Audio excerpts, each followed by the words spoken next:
నమస్కారం వార్తలకు స్వాగతం. ముందుగా ముఖ్యాంశాలు. పోచారం శ్రీనివాస్ రెడ్డి మీడియా సమావేశం. కాంగ్రెస్ ఇచ్చిన హామీలపై ఫైర్.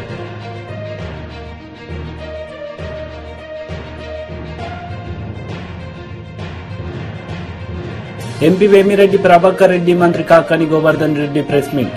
ఇరు పార్టీలపై ఫైట్.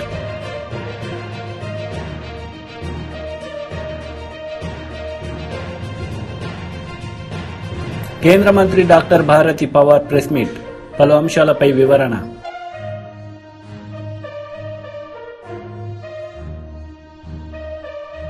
డిప్యూటీ సీఎం బట్టి విక్రమార్క మీడియా సమావేశం నిర్వహించారు. ఈ సందర్భంగా ఇరు పార్టీలపై ఆయన మండిపడ్డారు. కాళేశ్వరం మీద సిబిఐ ఎంక్వైరీ చేయట్లేదు అనేది పదే కాళేశ్వరం ప్రాజెక్టులో జరిగిన అవినీతి పైన సిబిఐ ఎంక్వైరీకి రాష్ట్ర ప్రభుత్వం డిమాండ్ చేయట్లేదు అని పదే బీజేపీ కామెంట్ చేస్తుంది. దీన్ని ఎలా చూడాలి? సిబిఐ, సెంట్రల్ విజిలెన్స్ ఇత్యాది దర్యాప్తు సంస్థలన్నీ కూడా కేంద్ర ప్రభుత్వ ఆధీనంలోనే పనిచేస్తూ ఉన్నాయి.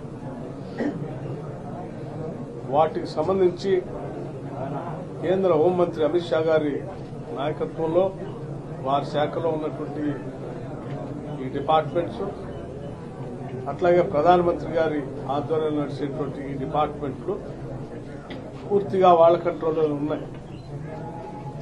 అనేక సందర్భాల్లో ఇక్కడికి వచ్చి కాళేశ్వరం ఏటీఎం లాగా ఎనీ టైం మనీ లాగా మారిపోయింది, వీళ్ళకి అత్యంత అవినీతి పరులైపోయారు బీఆర్ఎస్ చెప్పినటువంటి అమిత్ షా గారు కానీ లేకపోతే నరేంద్ర మోడీ గారు కానీ. వాళ్ళు చెప్పారు అంటే ఈ ఏజెన్సీస్ ఇచ్చినట్టు సమాచారంతో చెప్పుండాలి. మరి ఏజెన్సీస్ సమాచారం ఇచ్చిన తర్వాత అధికారికంగా హోంమంత్రి గారు ప్రధానమంత్రి మాట్లాడిన తర్వాత మీరు ఎందుకు ఇంతవరకు వాళ్లపైన చర్యలు తీసుకోలేదని మేము సూటిగా వారిని అడుగుతా ఉన్నాం. మీరు వారు కలిసి ఉన్నారు కాబట్టే, మిలాఖత్ అయి ఉన్నారు కాబట్టే మీరు ఇంతవరకు చర్యలు తీసుకోవట్లేదు.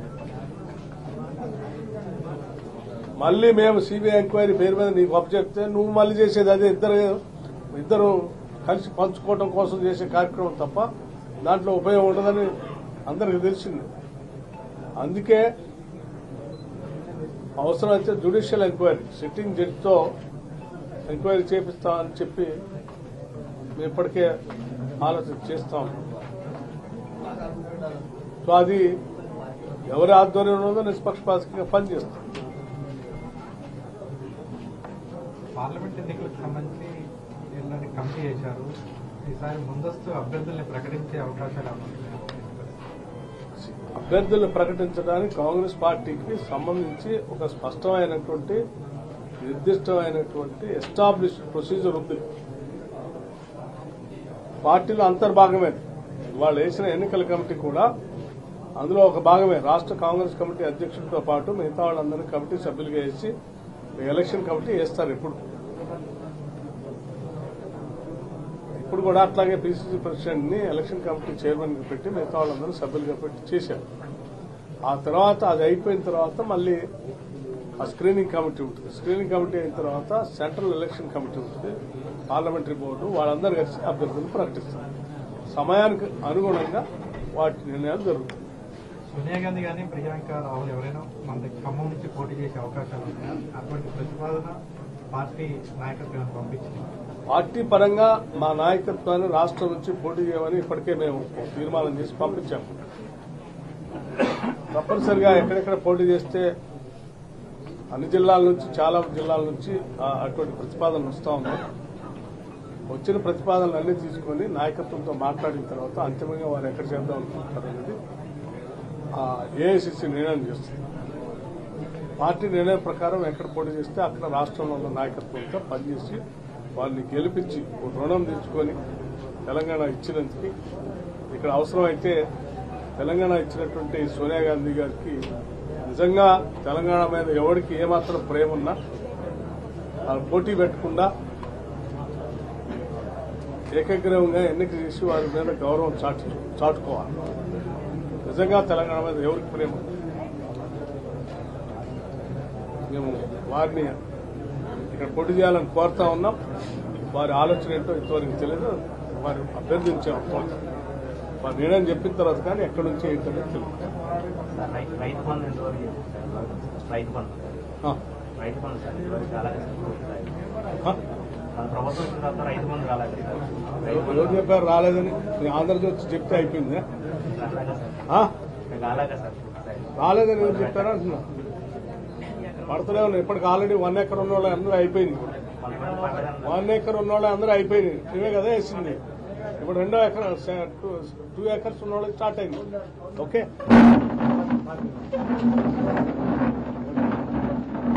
కింద 10 లక్షల వరకు పెంచి ప్రజలకి అందుబాటులో తీసుకొచ్చాం వైద్యాన్ని. కుటుంబం 10 లక్షల వరకు. ఎంపీ వేమిరెడ్డి ప్రభాకర్ రెడ్డి, మంత్రి కాకాని గోవర్ధన్ రెడ్డి ప్రెస్ మీట్ నిర్వహించారు. ఈ సందర్భంగా పలు అంశాలపై వారు మాట్లాడారు.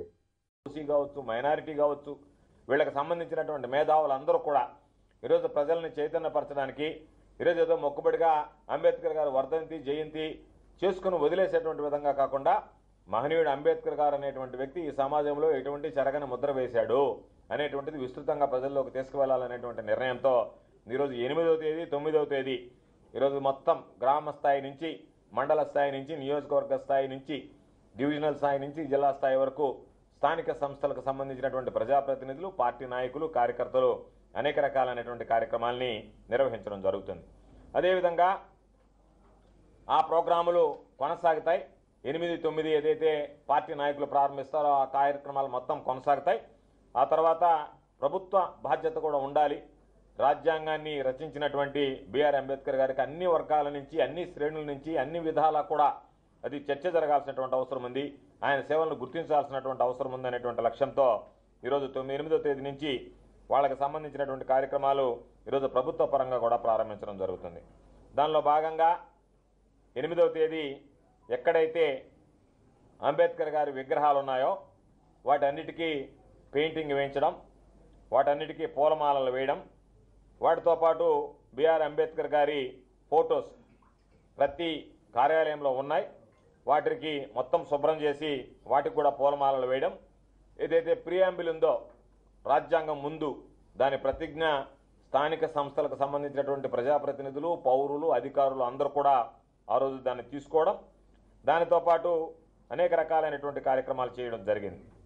ఆ రోజు ఆ ప్రియాంబుల్ అన్నీ అయిపోయిన తర్వాత కొన్ని పోటీలు నిర్వహించడం, వాటికి సంబంధించినటువంటివి ఫోటో ఎగ్జిబిషన్ లాంటివి అటువంటివి నిర్వహించిన తర్వాత వాటికి ప్రైజులు ఇవ్వడం కూడా ఆ రోజు వరకు జరిగినటువంటి కార్యక్రమం. 9వ తేదీ అనేక రకాలైనటువంటి చర్చా వేదికలు ఏర్పాటు చేసి ఆ చర్చా వేదికల్లో అన్ని రకాలైనటువంటి కాంపిటీషన్స్, అంటే పాటలు పాడొచ్చు, అక్కడ ఫ్లెక్స్లు ఏర్పాటు చేస్తారు, బ్యానర్లు, దాని మీద వాళ్ళ అభిప్రాయం రాసి సంతకం పెట్టచ్చు.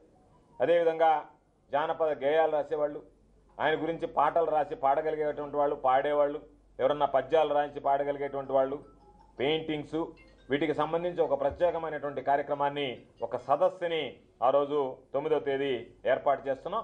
ఇది ప్రభుత్వం కూడా భాగస్వామ్యమై జిల్లా కలెక్టర్ గారి ఆధ్వర్యంలో ఈ జిల్లాలో ఉన్నటువంటి అధికారులు అందరి ఆధ్వర్యంలో ఈ కార్యక్రమాన్ని ఏర్పాటు చేయడం జరుగుతుంది. 10వ తేదీ అన్ని స్థాయిల్లో, జిల్లా స్థాయిలో, డివిజనల్ స్థాయిలో రక్తదాన శిబిరాలు ఏర్పాటు చేసి అంబేద్కర్ గారి సేవలను గుర్తుంచుకుంటూ ఆ రోజు రక్తదానాన్ని అందించేటువంటి కార్యక్రమాన్ని ఏర్పాటు చేస్తారు. 11వ తేదీ జిల్లా స్థాయిలో ఫోటో ఎగ్జిబిషన్ ఏర్పాటు చేసి ఆయన ఈ సమాజానికి చేసినటువంటి సేవలు, ఆయన ఎదుర్కొన్నటువంటి అనేక సంఘటనలు, దాని ద్వారా ఈ సమాజం స్ఫూర్తిని ఏ విధంగా పొందిందనేటువంటిది ఈరోజు వాటికి సంబంధించినటువంటి ఫోటోలన్నీ కూడా సేకరిస్తున్నారు. వాటికి సంబంధించి ఆ ఫోటోలు కూడా ఒక ఎగ్జిబిషన్ 11వ తేదీ ఏర్పాటు చేస్తారు. దీనితో పాటు 2 కేటగిరీల కింద జిల్లా కలెక్టర్ గారు ఈరోజు 12 నుంచి 15 సంవత్సరాలు ఉన్నటువంటి వాళ్ళు ఒక కేటగిరీ, 16 నుంచి 18 ఉన్నటువంటి వాళ్ళు ఒక కేటగిరీతో వాళ్ళకి ఎస్ఏ కాంపిటీషన్స్ కూడా ఈరోజు నిర్వహించి, ఎలెక్టివ్ కాంపిటీషన్స్ ఉంటాయి, ఎస్ఏ కాంపిటీషన్స్ ఉంటాయి, క్విజ్ ఉంటుంది, ఇవన్నీ కూడా మొత్తం జిల్లా వ్యాప్తిగా జరుగుతుంది. దానితో పాటు 12వ తేదీ మానవ హారాన్ని ఏర్పాటు చేసి జిల్లా స్థాయిలో మానవ హారం ఏర్పాటు చేయడం జరుగుతుంది. అదేవిధంగా 12వ తేదీ ఎక్కడైతే అంబేద్కర్ గారి విగ్రహాలు ఏ కూడల్లో అయితే మనం ఏర్పాటు చేసుకున్నామో ఆ కూడల అన్ని దగ్గర కూడా మనం తోచినటువంటి విధంగా బిఆర్ అంబేద్కర్ గారి సేవలు, బిఆర్ అంబేద్కర్ గారి సమాజంలో నింపినటువంటి స్ఫూర్తి, ఇవన్నీ కూడా కొనియాడేటువంటి విధంగా వివిధ రకాలైనటువంటి విభిన్నమైనటువంటి కార్యక్రమాలు వాళ్ళ స్థాయిలో వాళ్ళు చేసుకునేటువంటి విధంగా ఈరోజు ప్రభుత్వం కూడా ఆలోచన చేయాల్సిందిగా కోరడం జరిగింది. దీని అన్నిటితో పాటు ప్రతి గ్రామ సచివాలయం నుంచి 5 మంది ఉత్సాహమైనటువంటి కేంద్ర మంత్రి డాక్టర్ భారతి పవార్ ప్రెస్ ని నిర్వహించారు. ఈ సందర్భంగా పలు అంశాలపై ఆమె మాట్లాడారు. जल पहुंचा है सो रिव्यू भी ले रहे हैं whether it is factual or not or only on paper, so we are cross checking also that fact, so we are receiving that abhinandan patra also. Land record digitalization 100% we have got in 5292 gram panchayats, so this can be the good example of digital India. And 573 gram panchayats have achieved ODF plus status. So these are some good practices, some examples we got through this Sankalpa Yatra, and our aim is to do the best in every part of the village as well as in the urban areas. As I will I would like to conclude with some health budget. As I always focus on that, NHM का budget हमने दिया है every year, so last 5 years का budget देखेंगे तो 5000 crore central share मिला है आंध्र को. प्रधानमंत्री Ayushman Bharat health infrastructure, this is a scheme through that we cover 13 district lab, integrated public health labs, sanction 13 IPHLS labs, and that work has been completed. So 13 lab sanction हुए थे आंध्र में, 13 lab complete भी हुए हैं. सो मैं धन्यवाद देती हूँ कि बहुत अच्छा एक्शन मोड पे आप आके काम भी किया है. माननीय केंद्रीय मंत्री डॉक्टर मनसुख मांडविया जी आए थे तो उन्होंने इसका इनॉग्रेशन भी किया है, और जैसे ही बाकी जगह पे काम है तो वो प्रपोजल आएंगे तो केंद्र सरकार हम उसको भी बजट प्रोवाइड करेंगे through this PM Ayushman Bharat health infrastructure mission, जिसके लिए 17 करोड़ का बजट दिया था फॉर दिस 13 लैब्स. और उसके साथ 14 क्रिटिकल केयर ब्लॉक भी सैंक्शन हुए हैं जो वर्क अंडर प्रोग्रेस है अभी. आयुष्मान आरोग्य मंदिर जो हेल्थ एंड वेलनेस सेंटर्स की बात हुई थी, जिसमें अभी आंध्र में 11,853 आयुष्मान आरोग्य मंदिर फंक्शनल है, और कुछ जगह पे अभी काम बाकी है, वो भी करने के लिए हम आग्रही है. ये काम कंप्लीट होने ज़रूरी है क्योंकि प्राइमरी हेल्थ केयर के लिए हेल्थ एंड वेलनेस सेंटर को फंक्शनल करना ही ज़्यादा अच्छा रहेगा. प्राइमरी सेकेंडरी टर्शरी केयर में फोकस है health and wellness centre concept को, जिसका नाम अभी बदलकर आयुष्मान आरोग्य मंदिर दिया है. ब्रांडिंग गाइडलाइन के आधार पे हर एक प्राइमरी हेल्थ केयर सेंटर पे वो नाम भी डालना है, आयुष्मान आरोग्य मंदिर. आपके माध्यम से मैं फिर एक बार कहती हूँ कि ये ब्रांडिंग गाइडलाइन के माध्यम से लोगों को समझना चाहिए कि ये हेल्थ का मंदिर है, आयुष्मान आरोग्य मंदिर है, जिसमें जाके ट्रीटमेंट ले, लैब डायग्नोसिस करे. तो इसके लिए अभी सूचना दी गई है. कुछ जगह पे काम हुआ नहीं है, कुछ जगह पे काम हुआ है. जहाँ पे नहीं हुआ है हम आग्रह करते कि ये जल्द से. పోచారం శ్రీనివాస్ రెడ్డి ప్రెస్ మీట్ నిర్వహించారు. ఈ సందర్భంగా పలు అంశాలపై ఆయన మాట్లాడుతూ కాంగ్రెస్ ఇచ్చిన హామీలపై ఆయన మండిపడ్డారు. సరే, దానికి టైం పడుతుంది, ప్రణాళిక తయారు చేయాలి, దానికి ఎస్టిమేట్ తయారు చేయాలి, దానికి కొంత టైం తీసుకుంటుంది. ఇవన్నీ దీనికి ఇమీడియట్గా అటెండ్ చేసేటువంటి సమస్యలు చెప్పేది నేను. 10,000 రూపాయలు ఇవ్వండి, అమరవీరులకు 25,000 ఇవ్వండి, ఒక ఉద్యోగం ఇవ్వండి. మేము కూడా ఇచ్చిన ఉద్యోగం ఇచ్చినాం, మేము చెప్పుకోలేకపోయినాం. చాలామందికి మా కాన్స్టిట్యూన్సీలోనే, మా జిల్లాలోనే నేనే మినిస్తున్నప్పుడు అందరం కలుసుకొని ఉద్యోగాలు ఇప్పించాం. 10 లక్షల రూపాయలు ఇచ్చాం, అందజేశాం. 250 గజాల జాగిస్తామన్నారు, ఇవ్వండి. ఇవన్నీ తక్షణంగా తీసుకునే చర్యలు. మేము దీర్ఘకాలికంగా పరిష్కారం చేయాల్సినవి అడుగుతలే. మేము 420లో దీర్ఘకాలిక సమస్యలు పరిష్కారం చేయాల్సినవి ఉన్నాయి, అది మాకు తెలుసు. ఇప్పటికిప్పుడే కావాలంటే కూడా కావాలి, కొంత టైం తీసుకుంటుంది. ఇమాం మౌజాలకు 10,000 ఇస్తాం, 12,000 ఇస్తామన్నారు, ఇవ్వండి. వికలాంగులకు 6,000 అన్నారు, ఇవ్వండి. ఆసరా పెన్షన్ 4,000 అన్నారు, ఇవ్వండి. ప్రతి పట్టణంలో రష్ పెరిగింది. ఆటోనగర్ మంచి ఆలోచనే, వాళ్ళు చేసినటువంటి ఆలోచన ఆటోనగర్. ఎందుకంటే ట్రాఫిక్ జామ్ అవుతుంది, యాక్సిడెంట్లు అవుతూ ఉన్నాయి, ప్రమాదాలు అవుతూ ఉన్నాయి ప్రతి పట్టణంలో. ఆటోనగర్ పెట్టించండి, స్థలం సేకరించండి. ఇకపోతే ఇక కళ్యాణ లక్ష్మికి మేము 1,00,000 రూపాయలు ధరిస్తే వాళ్ళు తులం బంగారం అన్నారు. ఇవ్వండి, తులం బంగారం తీసుకొచ్చి స్టాక్ పెట్టండి. మండల కొద్ది స్టాక్ పెట్టి అక్కడ పెట్టిన తర్వాత ఆ 1,00,000 రూపాయలు ఇప్పుడు దరఖాస్తులు వస్తున్నాయి. ఆ 1,00,000 రూపాయలు వస్తున్నాయి కానీ ఎక్కడ తుల బంగారం సంగతి చెప్తలేరు, ఎక్కడ నాయకులు మాట్లాడతలేరు. తర్వాత ఇందిరమ్మ కానుకనట. అదేవిధంగా మాజీ సర్పంచులకు 15,000 రూపాయలట, మాజీ వార్డు మెంబర్లకు గౌరవ వేతనం ఇవ్వండి. మళ్ళీ సర్పంచులకు, ఎంపీటీ, జడ్పీటీలకు వేతనం, గౌరవ వేతనం పెంచుతామన్నారు, పెంచండి. ఇవన్నీ ఏమీ లేదు. అంటే నేను చెప్పేటి అన్ని తక్షణంగా గవర్నమెంట్ తీసుకునేటువంటి యొక్క నిర్ణయం తీసుకునేటువంటి అంశాలు ఇవన్నీ. ఇంకా చాలా అంశాలు ఉన్నాయి కానీ అది ఇక పెద్దగా ఉన్నాయి, టైం పడుతుంది. కాబట్టి ఈరోజు మేము అడిగేది ఒకటి, ప్రభుత్వానికి మాటలు చెప్పడం కాదు, పనిచేసి చూపియండి. కేవలం ప్రజలు మోసం చేయకండి. ఇందిరమ్మ ఇండ్లు అన్నారు, నేను మొన్న అసెంబ్లీ చెప్దాం అనుకున్నా. నా కాన్స్టిట్యున్సీలో ఇందిరమ్మ ఇండ్ల పేరుతోటి గతంలో రాజశేఖర రెడ్డి గారు ముఖ్యమంత్రి ఉన్నప్పుడు ఇందిరమ్మ ఇండ్లు అని చెప్పి శాంక్షన్ చేశారు. దాదాపు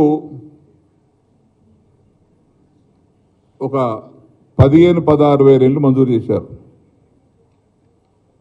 అందులో 10% కట్టలే, నాట్ ఈవెన్ 10% కట్టలే, 90% బోగస్, కట్టకుండా బిల్లు చెప్పుకున్నారు. నా కాన్స్టిట్యూన్సీ జైలుకు పోయినరు, నాయకులు జైలుకు పోయినరు, ఉద్యోగస్తులు డిస్మిస్ అయ్యింది, పాపం ఉద్యోగం పోయింది వాళ్ళది. మళ్ళీ ఇందిరమ్మ ఇండ్లు నా విధంగా కానియకండి. మళ్ళీ ఇందిరమ్మ పేరే పెట్టారు 5 లక్షల స్కీమ్ కోసం.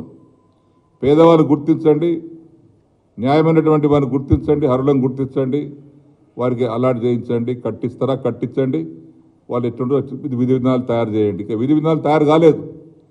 కాబట్టి నేను ఒకటే అడుగుతున్నాను ఈ ప్రభుత్వానికి, ఈ యొక్క స్వయం ప్రజాపాలన అన్నారు, ఏం చేశారు, ఏం సాధించారండి? 1,20,00,000 దరఖాస్తులు వచ్చినాయి నేటికి. ఈరోజు అయిపోయింది, నిన్నటి క్లోజ్ అయిపోయింది. ఇందులోనే మీరే రాశారు ఒక అంశంలో ఏమని, చేయూత పథకం కింద ప్రస్తుతం పెన్షన్ పొందుతున్న వారు దరఖాస్తు చేయాల్సిన అవసరం లేదు అన్నారు. వారితో దరఖాస్తు తీసుకున్నారు, క్యూలో పడి పాపం ఇబ్బంది పడ్డారు. ఈరోజు రైతు బంధు, దాని దరఖాస్తు అవసరం ఉందండి? పోయిన గవర్నమెంట్ రైతు బంధు ఇచ్చిన దరఖాస్తు తీసుకున్నామా? రైతు బీమా దరఖాస్తు తీసుకున్నామా? పెన్షన్ దరఖాస్తు తీసుకున్నామా? కళ్యాణ లక్ష్మి దరఖాస్తు పెట్టుకుంటూ ఇచ్చేసినాం. దానికి అర్హత కానీ లేకపోతే దరఖాస్తు ఇవ్వండి ముందు మీరు గుర్తిస్తాం, ఇవన్నీ ఎక్కడ జరగలేదు. అంటే ఇది కేవలము కాలయాపన కోసమే, తక్షణమే ఇవ్వటానికి తప్పించుకోవడానికి చేసేటువంటి కార్యక్రమాలు.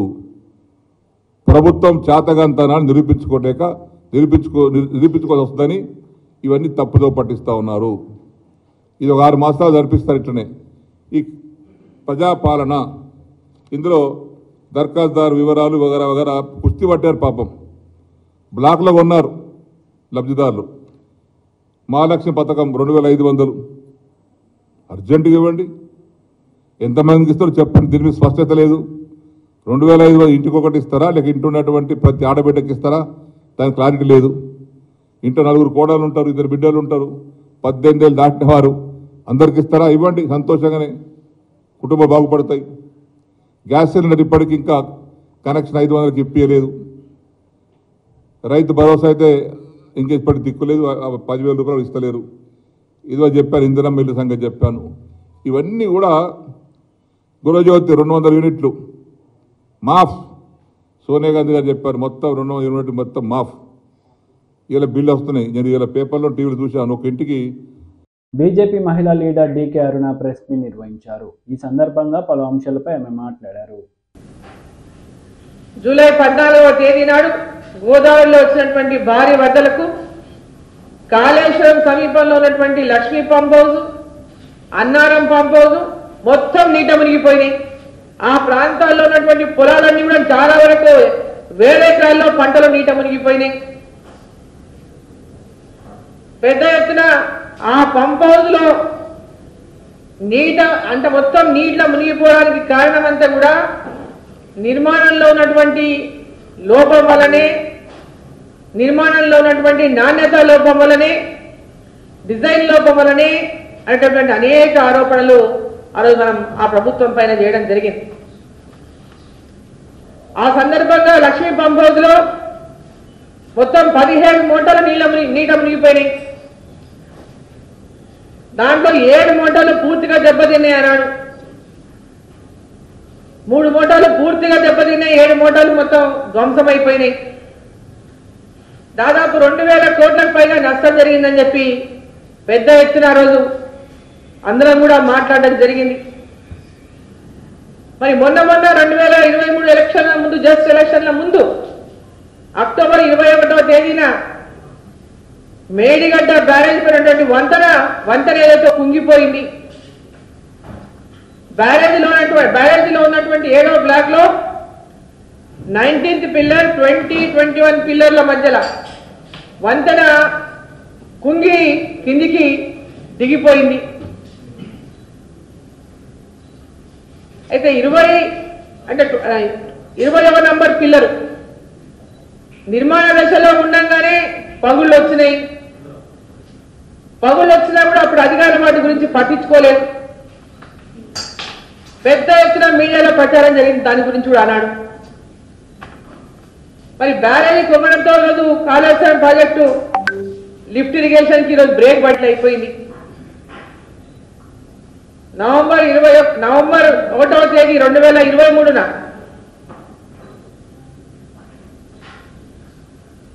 ఒకటి అన్నారం బ్యారేజ్ 38-46 గేట్ల దిగువన కింద లీకేజీలు మొత్తం ఏర్పడినాయి.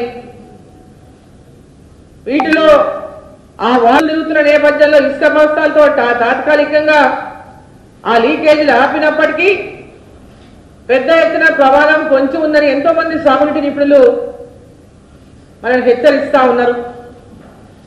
ఈరోజు నేను ఒకటి అడుగుతా ఉన్నా, ఈ రాష్ట్ర ప్రభుత్వానికి, ఈ రాష్ట్ర ముఖ్యమంత్రి గారికి కాళేశ్వరం ప్రాజెక్టులో జరిగినటువంటి నిర్మాణంలో నాణ్యత లోపం కానీ, కమిషన్లకు కక్కుర్తిపడి లక్షల కోట్లకు ప్రాజెక్టుల అంచనాలు పెంచి వేల కోట్లలో ఈరోజు అవినీతికి పాల్పడి కాళేశ్వరం ప్రాజెక్టునే ఈరోజు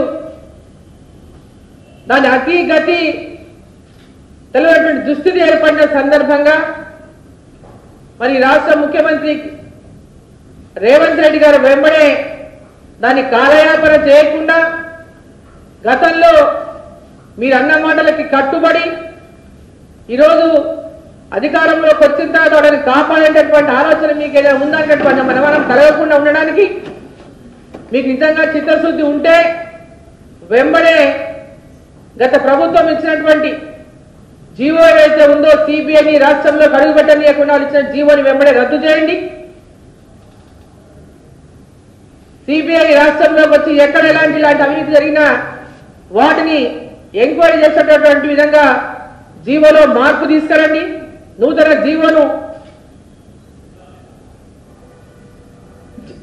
జీవోని ఇచ్చి మరి దానికి సిబిఐ ఎంక్వైరీకి చొరవ తీసుకునే విధంగా మరి రాష్ట్ర ప్రభుత్వం దీంట్లో ముందుకెళ్లాలని చెప్పి సందర్భంగా నేను కోరుతా ఉన్నా. రా కదలిరా బహిరంగ సభ చంద్రబాబు నాయుడు నిర్వహించారు. ఈ సందర్భంగా సీఎం జగన్ పై ఆయన మండిపడ్డారు. రాష్ట్రంలో దేశంలో కన్నా ఎక్కువ సంపద జగన్మోహన్ రెడ్డి ఎక్కువ దోచుకుంటున్నాడని ఆయన ధ్వజమెత్తారు. జాబ్ క్యాలెండర్ అన్నాడా లేదా? డిఎస్సి పెడతా అన్నాడా లేదా? 5 ఏళ్లలో ఒక ఉద్యోగం ఇచ్చాడా అని మిమ్మల్ని అడుగుతున్నా. ఎవరికైనా వచ్చిందా అని మిమ్మల్ని అడుగుతున్నా. జాబు రావాలంటే అది మన విశ్వసనీయత, అది ఈ బోగస్ విశ్వసనీయత. ఇంకో పక్క కరెంటు ఛార్జీలు పూర్తిగా తగ్గిస్తా అన్నాడు. ఎన్నిసార్లు పెంచారు? 9 సార్లు పెంచాడు. అంటే లెక్కలేనితనం, చెప్పిన అబద్ధాలు చెప్పకుండా బతుకుతున్నాడు. 200 రూపాయలు కరెంటు బిల్లు ఉంటే ఎంత వస్తుంది ఇప్పుడు? 500 1000 రూపాయలు అవునా కాదా? ఏమమ్మా ఎంత వస్తుంది కరెంటు బిల్లు? 1000 రూపాయలు. మళ్ళీ చెప్తున్నా, నాణ్యమైన కరెంటు రావాలంటే, కరెంటు రేట్లు పెరగకుండా ఉండాలంటే తెలుగుదేశం జనసేన రావాలి. అమరావతి విషయంలో చెప్పాడు, ఇక్కడే ఇల్లు కట్టుకున్నా అమరావతి మన రాజధాని అని మాయమాటలు చెప్పాడు. ఎన్నికలైనాయి, మాట మార్చేశాడు, ఊసర వెళ్లి రాజకీయాలు చేశాడు. ఇప్పుడేమంటారు 3 రాజధానులు అన్నాడు. అసలు రాజధాని లేకుండా చేసే పరిస్థితికి వచ్చాడు. కడాన నిన్న మొన్న విశాఖపట్నానికి వెళ్ళడానికి ప్రయత్నం చేశాడు. కోర్టు ముట్టికాయలు వేసింది, నువ్వు ఎక్కడికి పోవడానికి లేదు, ఇక్కడే ఉండాలి, అమరావతిలో ఉండాలని. అన్ని కేసులు ఏప్రిల్ కేశారు. ఇప్పుడు చెప్తున్నా, నీ పీరియడ్ అయిపోయింది, అమరావతి మన రాజధాని, ఇది తథ్యం. అంటే 5 సంవత్సరాలు రాజధాని లేకుండా చేసినది ఈ జగన్మోహన్ రెడ్డి విశ్వసనీయత. ఇంకో పక్క వస్తా, ఆ వెర్రిపప్పు కూడా వస్తా. వివేకానంద రెడ్డిని చంపేసి నారాసుర రక్త చరిత్ర అని చెప్పి కడాన ఆయన కూతురి పైన కేసులు పెట్టి వేధించడం అంటే మీరు ఒక్కసారి గుర్తుపెట్టుకోవాలి. బాబాయినే చంపేసిన వాడు నువ్వు, నేను ఒక లెక్క తమ్ముళ్ళు అని మిమ్మల్ని అడుగుతున్నా. కడాన ఈరోజు మీరు చూస్తే చెల్లెలు, ఆ రోజు జగనన్న బాణం, జగనన్న వదిలిన బాణం ఏమైంది? ఈరోజు ఏమైంది? తిరిగి జగనన్న పైన తిరుగుతా ఉంది. వాళ్ళ ఇంట్లో ఉండే వ్యవహారం మనకు సంబంధం అంట, నేనే ఆడిస్తున్నానంట. అంటే ఆ రోజు కూడా నేనే పాదయాత్ర చేయించాను ఆవిడ దగ్గర, ఇప్పుడు నేనే పాదయాత్ర ఆవిడని తిరుగుబాటు చేశాను. అంటే సిగ్గు ఎగ్గు లేకుండా, చెప్పిన అబద్ధాలు చెప్పకుండా, కళ్ళార్పకుండా అబద్ధాలు చెప్పే వ్యక్తి ఈ జగన్మోహన్ రెడ్డి అని చెప్పి కూడా నేను మీకు తెలియజేస్తున్నా. ఇంకో పక్క మీరు ఒకసారి చూస్తే ఆ రోజు రిలయన్స్ మీద వైఎస్ఆర్ ను చంపింది రిలయన్స్ అని దాడులు చేశారు, జ్ఞాపకం ఉందా మీకు? అప్పట్లో తర్వాత ఏం చేశాడు? రిలయన్స్ అధినేత వస్తే నత్వాని వాళ్ళ మనిషికి ఎంపీ రాజ్యసభ ఇచ్చాడు, జ్ఞాపకం ఉందా మీకు? అది ఈయన విశ్వసనీయత. ఇలాంటి విశ్వసనీయత ఉండే వ్యక్తిని ఏమనాలి నాకైతే అర్థం కాల. నిన్న మొన్న మీరు ఒకసారి చూస్తే ఒక మాట మాట్లాడుతున్నాడు, పెత్తందారులకి పేదవాళ్ల మధ్య యుద్ధం అంట. ఏంటో నాకు అర్థం కాల ఇది. అంటే ఏం చేసినా జరిగిపోతుందనుకుంటున్నాడు.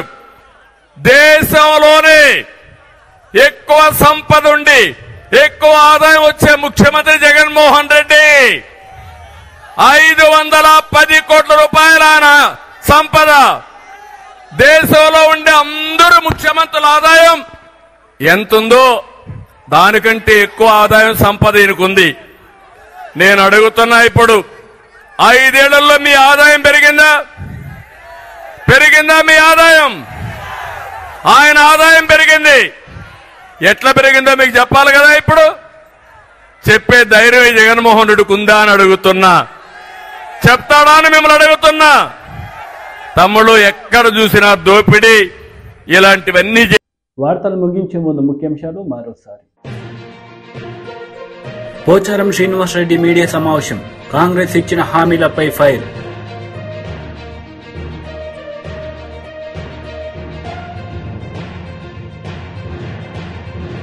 ఎంపీ వేమిరెడ్డి ప్రభాకర్ రెడ్డి, మంత్రి కాకాని గోవర్ధన్ రెడ్డి ప్రెస్ మీట్, ఇరు పార్టీలపై ఫైట్.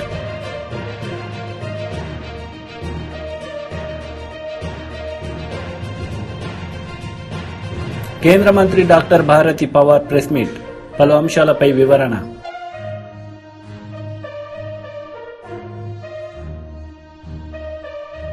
ఈ వార్తలు ఇంతటితో సమాప్తం. తిరిగి ప్రసారమయ్యే వార్తల్లో మళ్ళీ కలుద్దాం. అంతవరకు సెలవు. నమస్తే.